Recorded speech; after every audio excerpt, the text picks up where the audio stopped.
Eliminated na po ang Converge Fiber Xers pagkatapos silang matalo dito sa NLEX Road Warriors kagabi, 100-81. Pero ang naging istorya dito, bukod sa pagka-eliminate nitong NLEX o rather nitong Converge at yung pag-solidify ng NLEX doon sa twice to beat advantage nila, ay yung reklamo ni Coach Delta Pineda na hindi raw naging patas ang tawagan.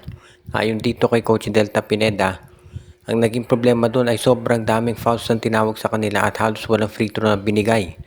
Sinabi ni Pineda na noong second half, inong third quarter, isang free throw lang ang nakuha ng Converge Fiber Xers. At buong second half, 20 na foul ang tinawag sa Converge at 4 lamang dito sa NLEX. Na foul out yung import nila na si Donovan Smith at 2 daw yung tinatawag na dubious calls at 5 fouls din si Stockton at si Archie Concepcion. Yan ang dahilan, sinabi ni Coach Delta Pineda, kung bakit itong Converge Fiber Xers ay naapektuhan dahil doon sa mga tawagan at hindi rin niya masisi yung mga players sa pagreklamo sa tawag ng mga referee. Kaya nga ngayon marami nagtatanong kung ipoprotesta ba ng Converge yung kanilang pagkatalo. Pero sa tingin ko dahil sa laki ng lamang ay hindi na siguro. Baka magkakaroon lang ng reminder itong Converge Fiber Xers sa PBA na ayusin yung mga tawag ng mga referee. Talo na at very crucial itong laban na to. Dahil yung game na yun, winner take all para sa Converge, win or go home. Kung natalo sila, eliminated. At yun na nga nangyari. Dahil doon sa pagka-eliminate ng Converge Fiber Xers, halos buo na yung cast para sa quarterfinals. Kasi ang Terra Firma technically meron pa yung chance na makapasok sa quarterfinals o magka-playoffs. Pero ang susunod niyang kalaban San Miguel at malamang ito'y matalo doon. So kapag natalo ang Terra Firma sa San Miguel, kumpleto na yung cast noong quarterfinals at ang pag-uusapan na lamang dyan ay yung kanilang positioning. So yan ang sitwasyon ngayon. Ang isa pang nangyari kahapon na hindi masyadong napansin ng mga fans ay yung ginawang parang pag-walkout nitong si Damian Chonky doon sa Macau Black Knights doon sa game nila kontra sa Terra Firma. Ngayon, alam nating eliminated na itong Macau at naglalaro na lamang sila, sabi nga nila, para makumpleto yung mga natitirang games dito.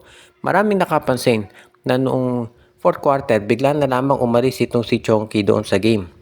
Walang abisong binigay at miski yung kanyang coach, hindi alam ang dahilan kung bakit ito bigla na lamang umalis. Pero sinabi ng coach mismo, inamin niya na parang frustrated itong si Damian kung saan nangyayari. Hindi naman nakapagtataka yan dahil syempre sunod-sunod na nga yung talo nitong Macau Black Knights. At bago pa magsimula yung game, ang daming players na nawala sa kanila dahil sa iba't ibang mga dahilan. So, short-handed na nga sila at ang umalis pa itong si Damian, lalo silang nabawasan ng mga players. So, yan yung naging problema dito sa Macau Black Knights. Overall, very disappointing yung nangyari dito sa Macau, no? Hindi maganda yung sitwasyon nila at yan ang dahilan kung bakit pinag-iisipan na sigurado ng PBA na next time na mag-imbita sila ng mga maglalaro bilang mga foreign teams. Abay, dapat naman nila siguraduhin na medyo malakas-lakas naman yung kanilang iimbitahin. Dahil pahina na pahina yung mga dumarating na teams dito. Una yung Bay Area Dragons, ang ganda, ang lakas, umabot ng finals. Pangalawa yung Hong Kong Eastern, medyo mahina, playoffs lang inabot. Pero itong Macau, grabe, hirap na manalo kahit isang game o sa dalawa. Kaya nga ngayon, sigurado magkakaroon ng adjustment dito sa PBA sa susunod na mag-imbita sila sa Commissioner's Cup. Or kung wala silang makita ng team, wag na sila mag-imbita. Ang gawin na lamang nila ay tanggalin yung height limit sa mga imports dahil parang nakita natin, mas maganda ngayon ang PBA. Ngayong walang height limit yung mga import dahil nakikita natin nagkakaroon ng parity yung mga teams na naglalaro sa kasalukuyan. Yun nga, kayang mga top teams dito ay kinakabahan na dahil baka makaharap nila ang San Miguel sa playoffs. Dahil tandaan natin, itong San Miguel mukhang medyo malabo na yung twice to beat nila, no? So malamang ang makaharap niyan either yung number 1 or number 2 seed.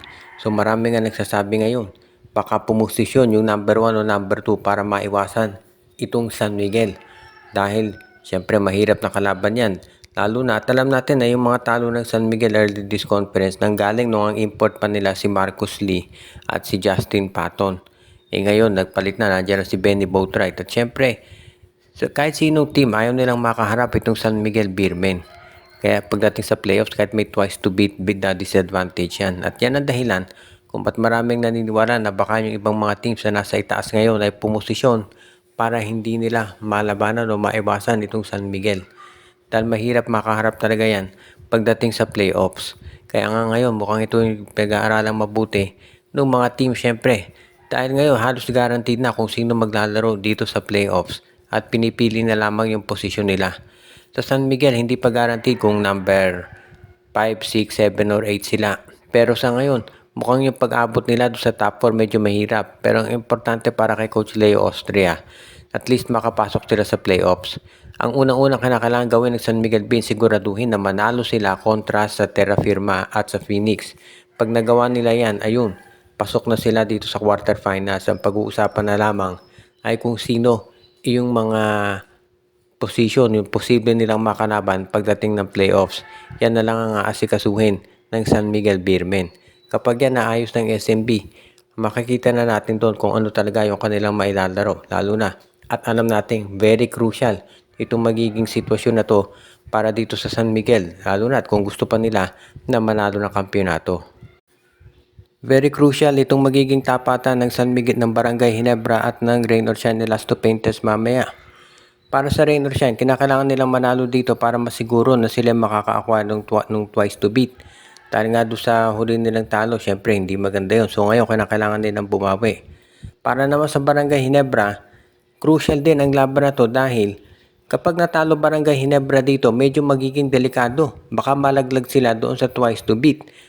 Kasi ngayon, ang sitwasyon ng Ginebra, kinakailangan talunin nila itong Rain or Shine at ang TNT para maka twice to beat sila. Kasi kung ang tatalunin lang nila ay itong Rain or Shine at mag-8 wins sila at let's say matalo sila sa TNT, baka magtabla sila ng Meralco. At pag nagtabla sila ng Meralco, sa Meralco mapupunta yung twice to beat advantage. Kaya nga kung ikaw Barangay Ginebra, ang gusto mo, manalo ka dito kontra sa Rain or Shine at sa TNT. Kaya nga yan ang sitwasyon ngayon dito para sa Gene Kings. Kaya tignan natin kung ito yung magagawa ng Ginebra. Ang importante dyan, makabawi sila dahil syempre, nung huling game nila, nakita natin kontra Meralco, natambakan yung Gene Kings. At sinabi ni Coach Tim Cone, confident siya na dito sa susunod na laro, magiging maganda at mas focus ng Ginebra. Tignan natin kung magagawa nila yan, no? Dahil sa ngayon, itong Barangay Ginebra, masasabi talaga natin na magiging mas ready yan para dito sa next game nila. Dahil yan ang kinakailangan nilang gawin. Kung baga, itong Barangay Ginebra, kapag natalo sila dito sa Rain or Shine, mas malaking pressure yung mararamdaman nila dahil susunod din ang makakalaban ng TNT. At ang TNT syempre gusto niya makabawi dahil sama nung huli nilang pagkatalo sa Phoenix Fuel Masters. Kaya iyan ngayon ang sitwasyon dito sa Barangay Ginebra.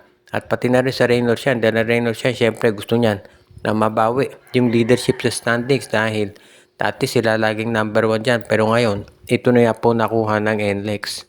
Binabati natin yung ating mga taga-subaybay na sila Joshua Giray, Espejo at Rosales family, si Dexter Domer, Edwin Carmona Jr., Ireneo Salangsang, Monde Guzman, si Romeo Conchada, si Katsakino Dokusin, Donel Santiago, Malyari Mascarinas, pati na rin si Jonel Alagon at si Enju at yung iba pa.